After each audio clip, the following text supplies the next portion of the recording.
Je suis passée d'une jeune fille innocente et naïve à une femme qui porte désormais un masque. Je suis devenue une Janjo, menteuse, matérialiste et sans cœur envers les hommes. À cette époque, je venais à peine d'avoir mon bac. J'avais que 16 ans. Un jour, en scrollant sur TikTok, je suis tombée sur une vidéo d'Idriss et Seraya. J'aimais beaucoup leur couple. Ce jour-là, sur la vidéo que je suis tombée, Seraya faisait la publicité d'une application de rencontre. Dans ma tête de jeune fille et naïve, j'ai cru comprendre que leur belle histoire avait commencé grâce à une application de rencontre. En ce moment-là, le déclic que j'ai eu dans ma tête, c'était que, si eux, ils se sont rencontrés sur une application de rencontre et que leur couple est aujourd'hui magnifique et que moi, j'ai envie d'être comme elle, pourquoi ne pas aller tenter ma chance aussi sur une application de rencontre? Je sors directement de TikTok, je vais dans App Store, je télécharge une application de rencontre. Mais je n'ai pas téléchargé l'application dont Seraya parlait dans la vidéo. Moi, j'ai téléchargé une autre application. Je me suis inscrite. Quand j'ai fini de faire mon inscription sur l'application, j'ai commencé à défiler, j'ai commencé à liker des profils qui me plaisaient et tout. Et en retour, d'autres personnes aussi likaient mon profil. Maintenant, j'ai commencé à discuter avec deux hommes, un Asiate et un qui venait du même pays que moi. Maintenant, il faut savoir que je parlais beaucoup avec l'Asiate que celui qui était dans mon pays minimum. Lui, je le ghostais, je le calculais pas. Je causais avec l'Asiate et tout.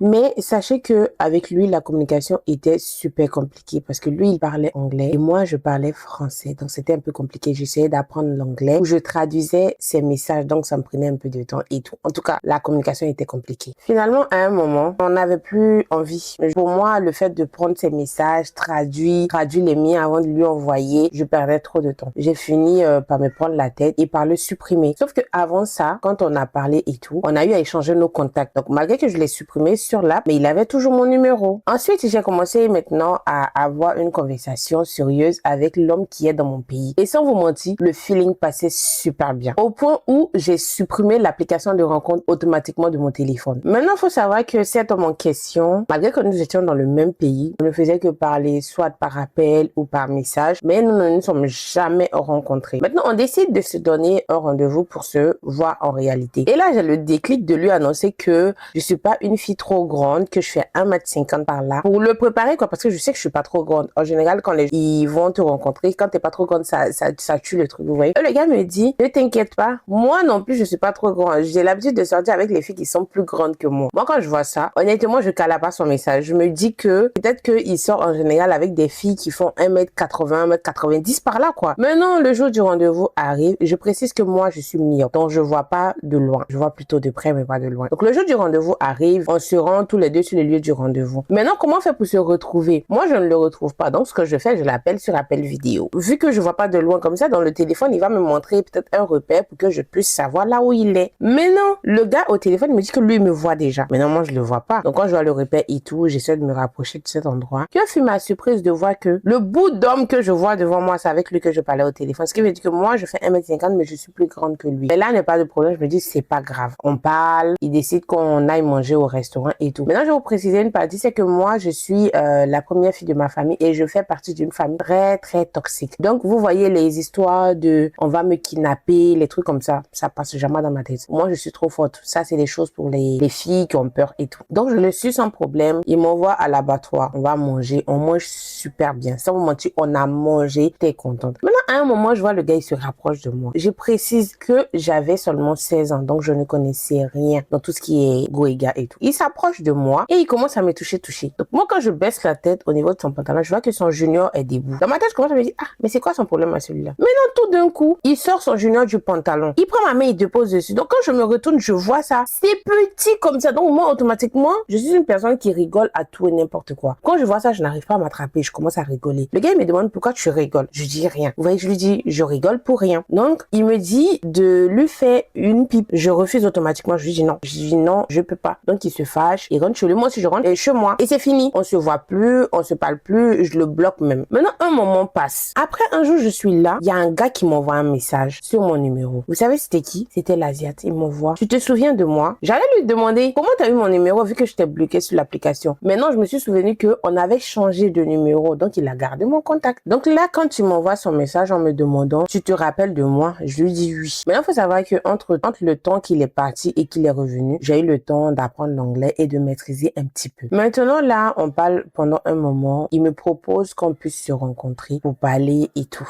J'accepte. Il faut savoir que le jour où nous nous sommes donné le rendez-vous, ce jour-là, je partais en formation, mais je finissais plus tôt. Donc, j'avais le temps de partir le rencontrer. Donc, je finis ma formation et je le rejoins au lieu du rendez-vous. Il était dans sa voiture avec son chauffeur. Je rentre dans la voiture, on discute tranquillement, on passe de bons moments et il me vole un baiser. Honnêtement, il m'a surprise, mais j'étais aussi mal à l'aise parce que je m'attendais pas à ça. Mais bon, j'ai pas parlé. Je me suis dit, hey, c'est déjà fait, laisse tomber. Maintenant, nous avons parlé longtemps. Il commençait à se faire tard. Donc, je lui ai dit, moi, je vais rentrer chez moi à la maison. Il a sorti 20 000 francs de sa poche et il m'a dit de prendre ça comme mon transport parce que lui ne pourra pas m'accompagner chez moi. Donc, vu que tout s'est bien passé, il m'a donné les 20 000 francs. Moi, je suis partie. Pour moi, hey, c'est bon. Là, maintenant, c'est bon. J'ai rencontré le bon. Vous voyez, j'étais toute contente et tout. Mais je ne savais pas que c'était le début de mon enfer. 2 jours plus tard, il veut me voir encore. Petit à petit, quand on discute, il commence à me poser énormément de questions sur ma famille, mes parents, vraiment sur moi. J'avais pas compris que tout ça, c'était pour pouvoir me manipuler plus tard. Bête que je suis, je lui répondais à toutes les questions. Honnêtement, je lui disais tout ce qui se passait dans ma famille. Et avec du recul, j'ai fini par comprendre que toutes ces questions, c'était juste pour comprendre comment je fonctionne et comment me maîtriser. Moi, je lui ai posé un ultimatum. Je lui ai dit, ça fait un bon moment que nous sortions ensemble. Maintenant, si tu veux que la relation, elle parte loin, faudrait que tu viennes rencontrer ma mère. Parce qu'il faudrait qu'elle sache, quand je me cache pour sortir, je vais voir qui. Sinon là, vous connaissez les mamans africains. Chaque jour que je vais sortir là et que je vais rentrer, elle va me bastonner. Donc, c'est comme ça que j'ai insisté là-dessus pour qu'il aille rencontrer ma mère. Donc, il a accepté. Il m'a proposé d'aller rencontrer ma maman dans le mois de février. Il faut savoir que on était en décembre au moment où on a eu à parler de ça. Je prends donc mon courage en main. Je vais voir ma mère et je lui raconte que voilà, il y a quelqu'un qui va venir te voir dans pas longtemps et tout. Elle me dit, ok. Mais 3 jours, je vous assure, 3 jours avant la date qu'il devait venir voir ma mère, le gars a disparu complètement. Quand je vous dis il a disparu, il m'a bloqué de partout. J'avais aucune nouvelle de lui. Et pendant presque 2 semaines, j'ai essayé de l'appeler, d'essayer de le joindre. Je l'ai cherché partout. Puis un soir, il me renvoie un texto comme si de rien n'était, comme s'il n'avait pas disparu pendant plusieurs mois. Il m'envoie salut, mais vraiment comme si de rien n'était, comme si on était potes, comme si on avait parlé ce matin et que ce soir on se réécrit quoi genre. Et vous connaissez, nous les femmes, quand on est amoureuses, on n'arrive pas à dire non. J'ai un peu boudé, mais j'ai fini par accepter qu'on se remette ensemble. Mais dites-vous que c'est en ce moment-là que son comportement a commencé à devenir de plus en plus contrôlant. Je vous assure que l'homme là était tellement jaloux. Presque tous les soirs, je devais faire un partage d'écran avec lui pour qu'il puisse voir toutes les personnes avec qui j'ai parlé. Et aussi, il m'a fait bloquer des personnes à qui il ne voulait pas que je parle. Mais quand je vous dis qu'il me contrôlait, vraiment, il me contrôlait comme une marionnette. Maintenant, moi, j'ai commencé à trouver ça bizarre. Je me disais que, en fait, je prenais plus de décisions dans ma vie. C'est lui qui prenait toutes mes décisions. Je suis allée voir ma mère, je lui ai raconté un peu la situation. Elle m'a dit, ne t'inquiète pas, oh, tous les hommes sont comme ça. C'est juste de la jalousie. Alors, j'ai accepté. Notre relation devient ensuite intime. Au départ, il me demande, c'est un truc que je refuse. Petit à petit, je me dis, c'est l'homme de ma vie. Peut-être que c'est avec lui, je vais finir ma vie et tout. Je commence à lui céder quelques petits trucs. Il me demande, fais-moi une pipe aujourd'hui. J'accepte la pipe. Après, il insiste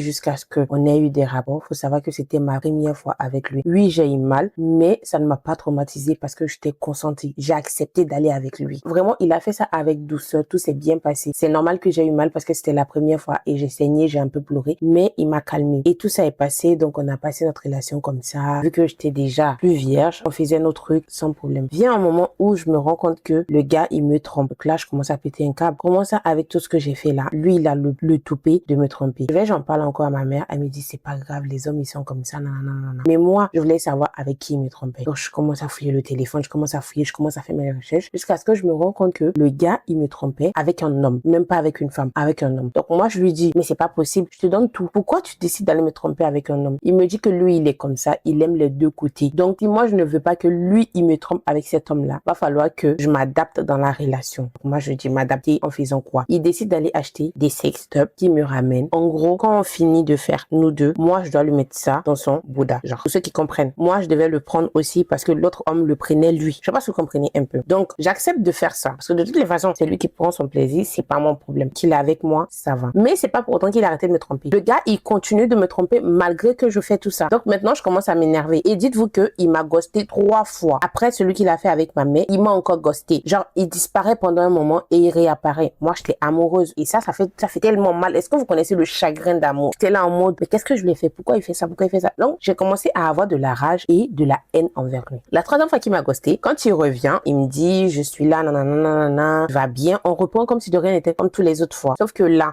il s'attendait pas à ce que j'allais lui faire. Là, il ne savait pas que j'étais en rogne, que là, j'en pouvais plus de toute cette tromperie et de son manque de respect envers moi. Je suis allée voir ma mère, je lui dis que l'homme là, il me trompe et je me plains, il me traite de Django. Genre, si tu vois que moi, je me plains, c'est parce que je le trompe aussi. Pourtant, ce mot-là m'a fait tellement mal parce que depuis que je l'ai rencontré, je suis allée avec personne. Pourquoi il a osé me traiter de Django? Donc, je suis allée acheter de l'acide. J'ai dit à ma mère, j'ai dit, lui là, lui seulement, il va payer, il va voir ça de ses yeux. J'ai acheté de l'acide. Donc, quand il a décidé qu'on se rencontre, je suis partie avec l'acide dans ma main. On s'est vu. Il a cru que tout se passait bien. On a commencé à parler.